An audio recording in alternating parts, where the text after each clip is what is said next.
ഇനി നിങ്ങൾ ദുബായിലോട്ട് വിസിറ്റ് ചെയ്യുന്ന ഒരാളാണെങ്കിൽ നിങ്ങൾക്ക് ഈസി ആയിട്ട് വെറും ഒരു 10 മിനിറ്റ് കൊണ്ട് നിങ്ങളുടെ ഹോട്ടൽ അപ്പാർട്ട്മെന്റ് എത്തുന്നതിന്റെ മുന്നേ തന്നെ ദുബായിൽ നിങ്ങൾക്ക് സ്വന്തമായിട്ട് ഒരു ബാങ്ക് അക്കൗണ്ട് ക്രിയേറ്റ് ചെയ്യാം. സത്യം പറയട്ടെ, നേരത്തെ എൻ്റെ ക്ലയൻസിന് വേണ്ടി ഇവിടെ പ്രോപ്പർട്ടി മേടിക്കാൻ വരുന്നവർക്ക് വേണ്ടി ഒരു ബാങ്ക് അക്കൗണ്ട് ക്രിയേറ്റ് ചെയ്യാൻ വേണ്ടി എത്ര വലിയ ടാസ്ക് ആണെന്നറിയാമോ? അവരിവിടെ വന്ന് ബാങ്കിൽ പോയി മാത്രമേ ക്രിയേറ്റ് ചെയ്യാൻ പറ്റത്തുള്ളൂ.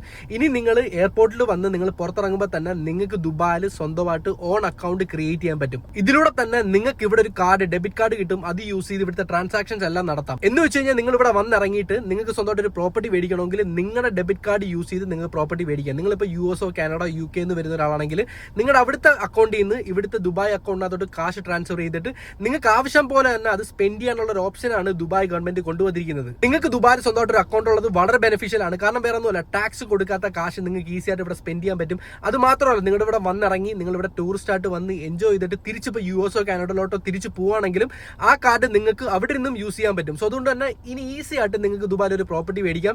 ഇവിടെ വന്നിറങ്ങി എല്ലാ ട്രാൻസാക്ഷൻസും ആ ബാങ്ക് വഴി തന്നെ നിങ്ങൾക്ക് നടത്താവുന്നതാണ്. സോ ഇത് വളരെ ഹ്യൂജ് ആയിട്ടുള്ള ഒരു ഇനിഷ്യേറ്റീവ് ആണ് ദുബായ് ഗവൺമെന്റ് എടുത്തുന്നത്.